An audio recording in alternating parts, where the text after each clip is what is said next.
وَابْتَغُوا إِلَيْهِ الْوَسِيلَةَ، اور اس کے رستے میں کوئی وسیلہ تلاش کرو، اس کے رستے میں کوئی وسیلہ تلاش کرو، اور وسیلہ تلاش کرنے کے بعد کیا کرو؟ وَجَاهِدُوا فِي سَبِيلِهِ، پھر اس کے رستے میں جد و جہد کرو، لَعَلَّكُمْ تُفْلِحُونَ، اس امید پر کہ تم فلاح پا جاؤ۔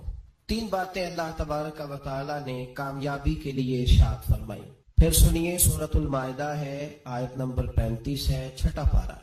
فرمایا اے ایمان والو اللہ سے ڈرو، ایک بات، اس کے رستے میں وسیلہ تلاش کرو، دو باتیں، پھر تیسرے نمبر پہ ارشاد فرمایا اب جد و جہد کرو، اب کوشش کرو اللہ کے رستے میں۔ ہوگا کیا کہ اللہ تمہیں کامیابی عطا فرمائے گا، تم فلاح پا جاؤ۔ وسیلہ اللہ تبارک و تعالیٰ کے قرب کو حاصل کرنے کے ذریعے کے نام کو کہتے ہیں۔ ایسی چیز جو اللہ کے قریب کر دے، اللہ کی رحمت کے قریب کر دے، اسے وسیلہ کہا جاتا ہے۔ ہر نیک عمل اللہ کے رستے میں وسیلہ ہے۔ نماز بھی وسیلہ ہے، رشتہ داروں سے اچھا سلوک کرنا بھی وسیلہ ہے، صلہ رحمی کرنا بھی وسیلہ ہے، صدقات و خیرات کرنا بھی وسیلہ ہے، سچ بولنا بھی وسیلہ ہے، اللہ تبارک و تعالیٰ کی رضا والا ہر کام کرنا وسیلہ ہے، فرض بھی وسیلہ ہے، نفل بھی وسیلہ ہے۔ اگر اعمال اللہ کی بارگاہ میں وسیلہ ہے تو اللہ کے اولیاء بھی اللہ کی طرف وسیلہ ہے، اہل بیت بھی وسیلہ ہے، صحابہ بھی وسیلہ ہے، اور رب کریم کی بارگاہ میں سب سے بڑا وسیلہ رسول پاک کی ذات والا صفات ہے۔ سب سے بڑا وسیلہ حضور کی ذات، سب سے بڑا وسیلہ ہے۔ سب سے بڑا وسیلہ اللہ تبارک و تعالیٰ کے محبوب کی ذات ہے۔ یاد رکھیے گا، مظفر وارسی کہا کرتے تھے کہ چلے نہ ایمان دو قدم بھی اگر تیرا ہم سفر نہ ٹھہرے۔ یا رسول اللہ، اگر آپ کو ساتھ نہ لوں تو میرے ایمان کی گاڑی دو قدم بھی نہیں چل سکتی۔ اور حضور، قبر، حشر، آخرت تو وسیلہ علیحدہ چیز ہے نا۔ میں تو زندگی کے شب و روز گزارنے کے لیے آپ کا محتاج ہوں، آپ کے بغیر، آپ کی سنت و شریعت کے بغیر میری زندگی بھی نہیں گزرتی۔ کہنے لگے چلے نہ ایمان دو قدم بھی اگر تیرا ہم سفر نہ ٹھہرے، اور تیرا وسیلہ دیا نہ جائے تو زندگی معتبر نہ ٹھہرے۔ اور لبوں پہ ایاک نستعین ہے، پر میرا اس حقیقت پہ بھی یقین ہے، اگر تیرے واسطے سے مانگوں کوئی دعا بے اثر نہ ٹھہرے۔ نبی پاک بھی وسیلہ ہے، نیک اعمال بھی وسیلہ ہے۔ دو تین قسم کے گروہ پیدا ہو گئے ہیں امت مسلمہ میں۔ یہ وابتغوا الیہ الوسیلہ کے تحت شاہ ولی اللہ صاحب محدث دہلوی رحمۃ اللہ تعالی علیہ، جو امت مسلمہ کے متفقہ امام ہے، تمام مسالک جن کا احترام کرتے ہیں، شاہ ولی اللہ صاحب نے لکھا ہے کہ وابتغوا الیہ الوسیلہ سے مراد یہ ہے کہ اللہ فرماتا ہے اکیلے نہ آ جانا، کسی مرشد کامل کا دامن تھام کے آنا، ایسے اکیلا نہ آ جانا کہ تیرا کوئی وارث ہی نہ ہو، کسی کا دامن تھام۔ اب دو تین جماعتیں پیدا ہو گئی، ایک سرے سے قائل ہی نہیں وسیلے کے۔ وہ کہتے ہیں جی نماز کا وسیلہ دے لو، روزے کا وسیلہ دے لو، حج کا وسیلہ دے لو، نبی پاک کا نہ دینا۔ وہ خدا کے بندو، نماز کا وسیلہ دینا درست ہے، میں نے شروع میں کہا کہ یہ بھی وسیلہ ہے، لیکن نماز پتہ نہیں قبول ہے کہ نہیں قبول۔ روزے کا وسیلہ دینا درست ہے، پر پتہ نہیں وہ قبول ہے کہ نہیں۔ حج کا وسیلہ دینا، حج نہیں دینا چاہیے، لیکن پتہ نہیں ہمارے حج ٹوٹے پھوٹے ہیں، قبول ہے کہ اس رسول کا وسیلہ کیوں نہ دے جو ہر حال میں اللہ کی بارگاہ میں قبول ہی ہے، ہر حال میں اللہ کی بارگاہ میں۔ بلکہ اعلیٰ حضرت فرماتے با خدا، خدا کا یہی ہے در، نہیں اور کوئی مفر مکر، جو وہاں سے ہو یہیں آ کے ہو، جو یہاں نہیں تو وہاں نہیں۔ تو یاد رکھیے گا، نبی پاک کا وسیلہ سب سے معتبر وسیلہ۔ اب لوگ اس جھگڑے میں پڑ گئے ہیں، اور جتنی جتنی تعلیم عام ہوتی جاتی ہے، لوگ دروازہ رسول سے دور ہوتے چلے جا رہے ہیں، بجائے اس کے کہ محبت رسول بڑھتی، نبی پاک کا قرب بڑھتا، اور ہم بھی بادشاہ لوگ ہیں، جس مرضی کی بات ہم سننی شروع کر دیتے ہیں۔ اور خدا کے بندو سنو، زندگی نبی پاک کے بغیر نہیں گزر رہی تو قبر حشر میں حضور کے بغیر کامیابی کیسے ہوگی؟ یاد رکھیں اور سمجھیں اس بات کو، اور اپنے عقیدے کو پہاڑ سے زیادہ تگڑا بنائیں۔ اس میں کوئی شک نہیں کہ نیک اعمال بھی وسیلہ ہے، پر بھائی مجھے تو اپنی نماز پر اعتبار نہیں، اس لیے کہ میں خلوص سے پڑھتا ہی نہیں، کئی جگہوں پہ کمی محسوس ہوتی ہے، کئی جگہوں پہ نقص محسوس ہوتے ہیں۔ روزے رکھے ہیں، ہمیشہ سے رکھ رہے ہیں، لیکن کوئی ایسا مان اور بھروسہ نہیں کہ بخشوائیں گے۔ حج اللہ تبارک و تعالیٰ توفیق دیتا ہے، ان لوگ جاتے ہیں, ہمیں بھی اللہ نے موقع دیا, ہم بھی گئے ہیں, دعا فرمائے, اللہ بار بار بلائے. لیکن گزارش یہ ہے میرے بھائی سمجھ لے کہ یہ چیزیں ہمارے ہماری نظر میں کرتے ہیں, اللہ تبارک و تعالیٰ انہیں سبب رحمت بنائے گا, لیکن ہمیں اس پر کوئی مان کوئی تکبر ہے. ہاں اگر بھروسہ ہے تو ذات رسالت ماپ پہ بھروسہ ہے, نہ تیغ و تیر پہ تکیے, نہ خنجر پر, نہ بھالے پر. بھروسہ ہے تو ایک سادی سی کالی کملی والے پر, نبی پاک صلی اللہ علیہ وسلم کی ذات پر. اب لوگ خشک زندگی گزارنا چاہتے ہیں, خشک سی نماز اور بس نماز روزہ سیدھا کرو, یہ ہمیں کہاں لگایا جا رہا ہے. ہم خود بھی آگے نہیں جانا چاہتے, حالانکہ ہم نے وسیلے بنائے ہوئے ہیں. کئی لوگوں نے ایم پی اے وسیلہ رکھا ہوا ہے, ایم این اے وسیلہ رکھا ہوا ہے, یار 15-20 وسیلہ رکھے ہوئے ہیں, بلکہ امیر لوگوں سے سلام دعا رکھی ہوئی ہے. کس لیے؟ روز دعوتیں پکتی ہیں ہوٹلوں میں, یہ سارے وسیلے ہم نے بنائے ہوئے ہیں. عجیب معاملہ ہے, دنیا داروں سے وسیلے ہیں لیکن رب کریم کے بندوں سے ہم نے تعلقات نہیں رکھے. مزارات پہ جانا, اولیاء کی بارگاہ میں جانا, رب کریم کے بندوں سے پیار کرنا, صحابہ سے محبت کرنا, اہل بیت سے پیار کرنا, نبی پاک پہ درود پڑھنا, دنیا داری کا ہمیں پتہ ہے ہم نے کیسے بیچ میں سے بچ کے نکلنا ہے, ہمیں کس چیز کی حاجت ہے. دعوت پہ بلانا ہے تو کس کو چھانٹی کر کے بلانا, یہ سارا ہمیں پتہ ہے. جب شادی ولیمے کے اور سالگرہ کے اور عقیقے کے کارڈ لکھے جا رہے ہوتے ہیں تو پتہ ہوتا ہے اس کو رہنے دو, اس کو آنے دو, اس کو مس کر دو, اس کے بغیر گزارا نہیں. ان وسیلوں کا سارا پتہ ہے. اللہ رسول کے وسیلے کی بات آتی ہے تو ہم بھی فتویٰ پوچھنے چلے جاتے ہیں, ہم بھی تفصیلات پوچھتے ہیں. ادھر ادھر نہ جا, یاد رکھ بغیر مصطفیٰ کے تیرا کوئی کام نہیں چل سکتا, بغیر نبی پاک کے تیری زندگی گزر سکتی سوال ہی نہیں پیدا ہوتا. یہ وسیلہ ضائع نہ کر بیٹھنا, ایسے کسی کی بات میں نہ آ جانا. یہ ایمان ہے, یہ ایقان ہے, یہ لذت ہے, یہ حسن ہے, یہ سرمایہ ہے. کسی جگہ اس میں کوتاہی نہ کر لینا, ایک ذرہ برابر تیرے دل میں نقص نہ واقع ہو جائے. یاد رکھنا نیک اعمال بھی وسیلہ ہے. اللہ کرے کہ ہمارے عمل ایسے ہوں کہ اللہ کی بارگاہ میں قبول کیے جائیں. اللہ کرے کہ ہمارے عمل ایسے, اعمال کا وسیلہ دینا 100% جائز ہے, اس میں کوئی گنجائش نہیں. حدیث پاک سنیے, میرے رسول پاک سید عالم صلی اللہ علیہ وسلم نے فرمایا, بنی اسرائیل کے 3 لوگ تھے, نیک آدمی تھے, سفر پہ جا رہے تھے تو بارش تیز آ گئی. صحیح بخاری کی حدیث ہے, تیز بارش آئی, ایک غار میں پناہ لی بارش سے بچنے کے لیے. اچانک طوفان آیا تو ایک پتھر لڑک کر غار کے منہ کے آگے گر گیا. اندھیرا چھا گیا, اندر اندھیرا, طوفان ہے, پریشانی ہے. میرے حبیب پاک علیہ السلام فرماتے جب اندھیرا دم گھٹنے لگا, اندھیرا ہونے لگا, پریشان ہونے لگے, ایک بولا, کہنے لگا اگر زندگی میں کوئی نیک کام کیا ہے تو اس کو یاد کر کے دعا مانگو, اللہ کرے ہم سے کوئی نیک کام ہو جائے. جو ہوتے ہیں اس میں بھی ریاکاری ہوتی ہے, اس میں بھی ملاوٹ ہوتی ہے. کوئی نیک کیا ہے تو دعا مانگ لو.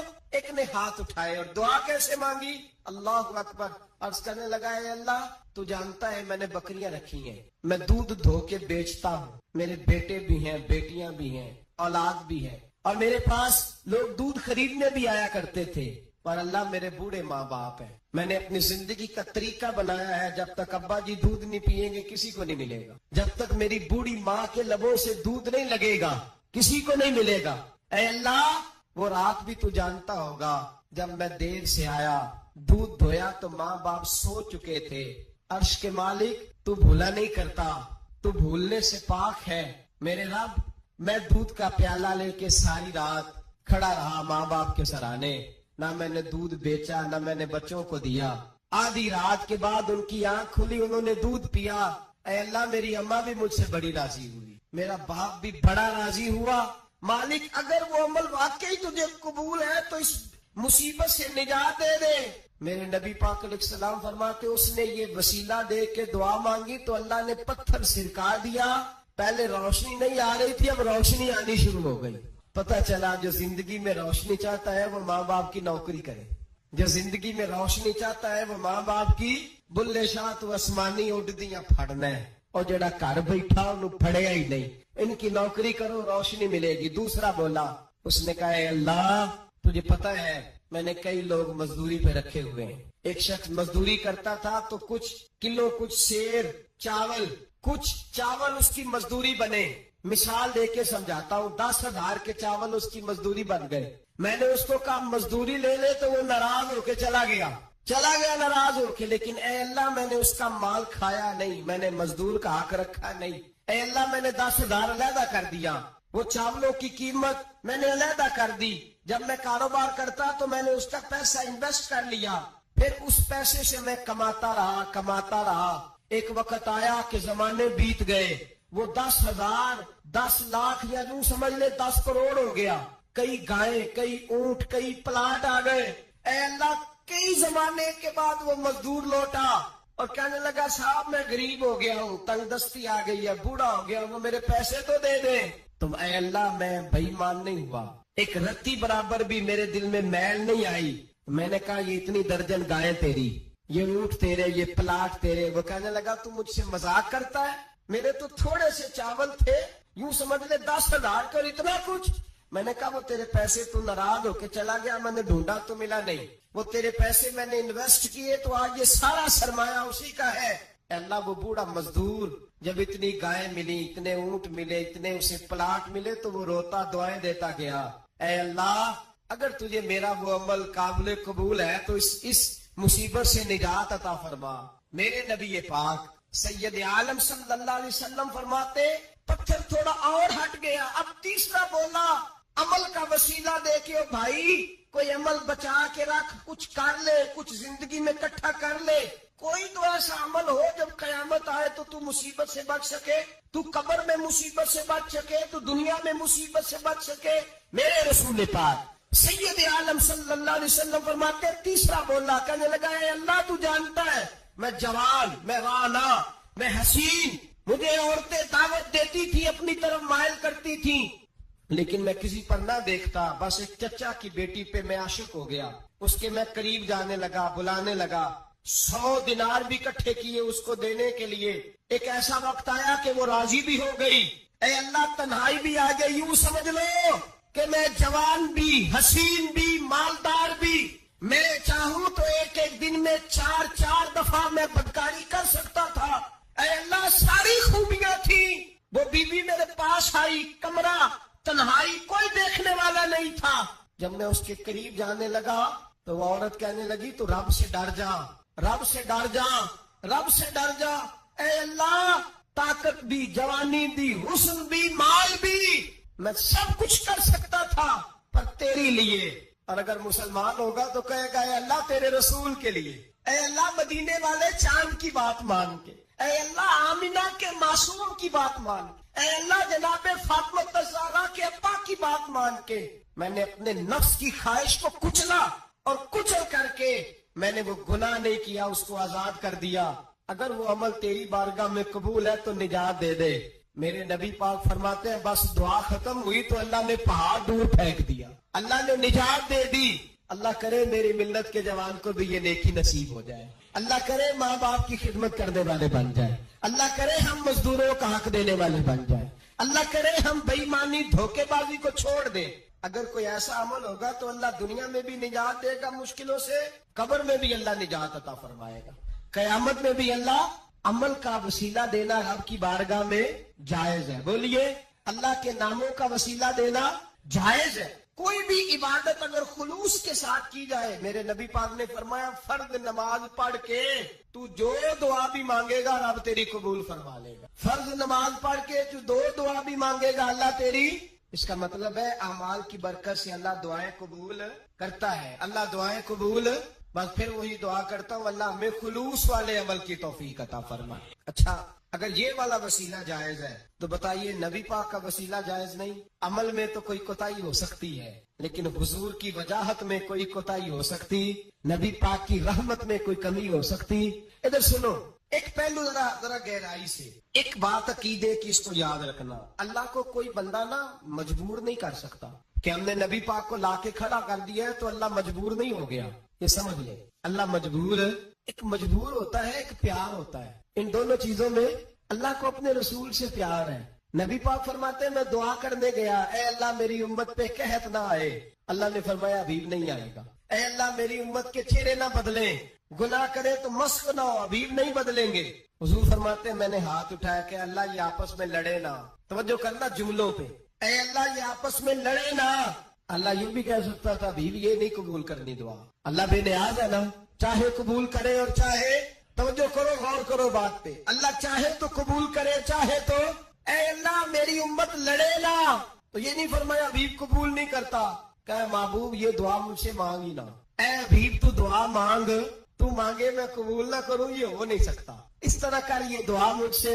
نبی پاک نے منافقین کے لیے دعا کرنی چاہیے کہ اے اللہ، اے مولا تو مہربانی فرما، اے اللہ کرم فرما، منافقین کو بھی بخش دے۔ تو میرے رسول پاک علیہ السلام فرماتے ہیں رب کریم نے مجھے منع کیا، اے محبوب یہ والی دعا، یہ دعا ہی نہ مانگ، یہ دعا اللہ کو کوئی مجبور کر سکتا، لیکن اگر اللہ پیار کرے تو بھائی دنیا داری کا چودھری صاحب کا، مولوی صاحب کا، پیر صاحب کا ایک عام مشہور مقولہ ہے، فلاں بندہ آ گیا تھا، اس کو میں انکار نہیں کر سکتا تھا، کیوں جی وہ بندوق لے کے آیا تھا، کر دینا تھا انکار، فلاں آدمی آ گیا تھا پھر میں اس کو انکار، اور فلاں بندے کو ساتھ لے آیا تھا اس کو انکار ہو سکتا، کیوں جی؟ دو باتیں ہوتی ہیں، یا پیار بڑا ہے یا عزت بڑی ہے، دو ہی باتیں ہیں، یا میں اس سے پیار بڑا کرتا ہوں یا میں اس کی، اللہ اپنے نبی سے پیار بھی بڑا کرتا ہے اور اپنے نبی کی عزت بھی بڑی فرماتا ہے، بس یہ سمجھ لے بات۔ وسیلے کا معنی یہ ہے کہ اللہ اپنے نبی سے پیار کرتا ہے، اپنے محبوب کو اللہ بڑی عزت عطا فرماتا ہے۔ نبی پاک سید عالم صلی اللہ علیہ وسلم کے وسیلے کا یہ حال تھا کہ صحابہ ہر کام کے لیے دروازہ رسول پہ پہنچ جاتے، پیاس لگی تو حضور کے پاس، بھوک لگی تو نبی پاک کے پاس، حضرت ابو ہریرہ کو حافظہ چاہیے تو نبی پاک کے پاس، کسی کو اولاد کی ضرورت ہے تو وہ رسول پاک کے پاس، کسی کو طاقت کی ضرورت ہے تو وہ بھی نبی پاک کے پاس، ہر آدمی جاتا تھا، انہیں پتا تھا دیتا خدا ہی ہے پر وسیلہ مصطفیٰ دیتا ہے صلی اللہ علیہ، اور حضور نے فرمایا انما انا قاسم، بخاری مسلم ہے، فرمایا میں تو بانٹنے والا ہوں، میں قاسم ہوں، واللہ یؤتی، ہاں عطا کرنے والا اللہ ہے، میں قاسم ہوں اور دینے والا اللہ ہے۔ صحابہ ہمیشہ نبی پاک کے واسطے سے دعا مانگتے، انہیں پتا تھا اگر تیرے واسطے سے مانگوں تو کوئی دعا بے اثر نہ ٹھہرے۔ ترمذی شریف، ابن ماجہ، دیگر تمام کتب میں، امام احمد نے اپنی مسند میں نقل کیا، حضرت عثمان ابن حنیف کہتے ہیں میں نبی پاک کے پاس بیٹھا تھا تو ایک نابینا صحابی آئے، عرض کرنے لگے یا رسول اللہ صلی اللہ علیہ وسلم میں نابینا ہوں، میرے لیے دعا کریں، اللہ مجھے آنکھیں عطا فرمائے، دعا کریں۔ اب حضور نے پتا کیا کہا، نبی پاک نے فرمایا دو باتیں ہیں، یا تو صبر کر لے یا میں دعا کر دیتا ہوں، صبر کرے گا تو اللہ جنت دے گا، یا تو صبر کر لے یا میں۔ صحابی بڑے پیارے تھے، کہنے لگے یا رسول اللہ جنت تو اللہ اپنے فضل سے دے گا ہی، میں نے نہیں صبر کرنا، مجھے آنکھیں چاہیے، اور پھر یہاں آ کے صبر کروں، این خزانے کے پاس جا کے صبر کروں، حضور میں نہیں صبر کرتا، آپ دعا کریں۔ نبی پاک نے دعا سکھائی، فرمایا 2 نفل پڑھ جا کے اور 2 نفل پڑھ کے میرے وسیلے سے دعا کر، کیا کر؟ اللہ سے کہہ کہ اللہ میں تیرے پاس تیرے رسول کا وسیلہ لے کے آیا ہوں، اور پھر کہنا یا محمد انی توجہت الیک، کہنا ہے محمد صلی اللہ علیہ وسلم میں آپ کے وسیلے سے اللہ کی بارگاہ میں حاضر ہوں، اور پھر اللہ سے کہنا کہ اے اللہ تو اپنے نبی کی سفارش میرے حق میں قبول فرما۔ کون سکھا رہا ہے؟ بولیے کس کو؟ بولیے۔ کہا جا میرے وسیلے سے جا کے دعا کر۔ حضرت عثمان کہتے ہیں وہ چلے گئے، 2 نفل پڑھے، حضور کے وسیلے سے دعا مانگی، فرماتے ہیں وہ چلے گئے پر ہم کوئی نہیں گئے۔ آپ کیوں نہیں گئے؟ تو صحابہ کا نظریہ بتاتا ہے کہ وہ گئے اس لیے نہیں کہ ہم حضور کا معجزہ دیکھ کے ہی جائیں گے، کہتے ہیں ہم گئے نہیں۔ تھوڑی دیر گزری تو وہ صحابی جو اندھے گئے تھے جب واپس آئے ہیں تو اللہ نے انہیں آنکھیں عطا فرما دی، گئے تھے تو نابینا تھے، آئے تو بینا ہے۔ میرے نبی پاک صلی اللہ علیہ وسلم کا توسل، حضور کا وسیلہ خود حضور نے سکھایا ہے، خود نبی پاک نے، اور صحابہ کرام علیہم رضوان اس مزاج پر پورے عامل تھے۔ حضرت عمر فاروق صحابہ میں ایک دانشور شخصیت کا نام ہے، علم کے لحاظ سے، عمل کے لحاظ سے، بصیرت کے لحاظ سے، تقوی کے لحاظ سے ایک بڑی انفرادی اور منفرد شخصیت ہے۔ حضرت عمر کے زمانے میں قحط پڑ گیا، بارش نہیں ہوتی، حالات بڑے دگرگوں، پریشانی ہے، لوگ سیدنا فاروق اعظم سے پوچھتے ہیں حضور اب کیا بنے گا؟ جو میں نے پہلے حدیث آپ کی خدمت میں عرض کی وہ ترمذی اور ابن ماجہ سے، اب جو حضرت عمر کی روایت عرض کر رہا ہوں یہ صحیح بخاری میں موجود ہے۔ حضرت عمر فاروق رضی اللہ تعالیٰ عنہ کا زمانہ مبارکہ، قلت آ گئی، قحط آ گیا، بارش شدید ہے، صحابہ پریشان ہے، جناب عمر فاروق رضی اللہ تعالیٰ عنہ سے کہتے ہیں حضور کرنا کیا ہے؟ حضرت عمر پہلے تو خاموش رہے، پھر حضور کے چچا جناب عباس کو بلایا، کوئی بات نہیں کی، جناب عباس کا بازو پکڑا اور کھلے میدان میں لے گئے۔ حضرت عمر دعا کرتے ہیں اور پوری امت کو دعا کا طریقہ بتلاتے ہیں۔ حضرت عمر کہتے ہیں اگر قبول کرانی ہے تو یہ طریقہ اختیار کرو، اگر اللہ کی بارگاہ میں دعاؤں کو مستجاب کرانا ہے تو یہ رنگ ہے جو امت مسلمہ کو میں سکھا رہا ہوں۔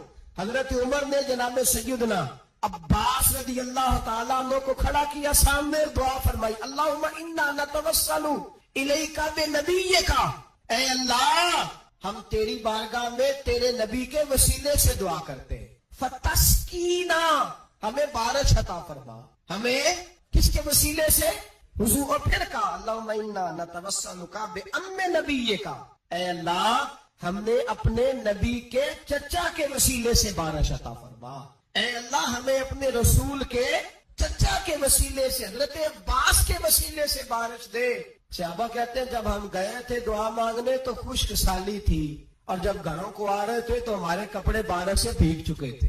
اللہ نے بارش عطا کس کے وسیلے سے؟ حضرت عباس۔ اچھا یہ بات یہاں قابل غور ہے، حضرت عمر کے وسیلے سے بھی دعا ہو سکتی ہے، دعا سیدنا عمر فاروق کے وسیلے سے بھی، لیکن حضرت عمر رضی اللہ تعالیٰ عنہ نے نبی پاک کے چچا، چونکہ حضرت عباس جب آیا کرتے تھے تو حضور کھڑے ہو کے استقبال فرماتے تھے آپ کو دیکھتا ہوں تو مجھے اپنے والد کی یاد آتی۔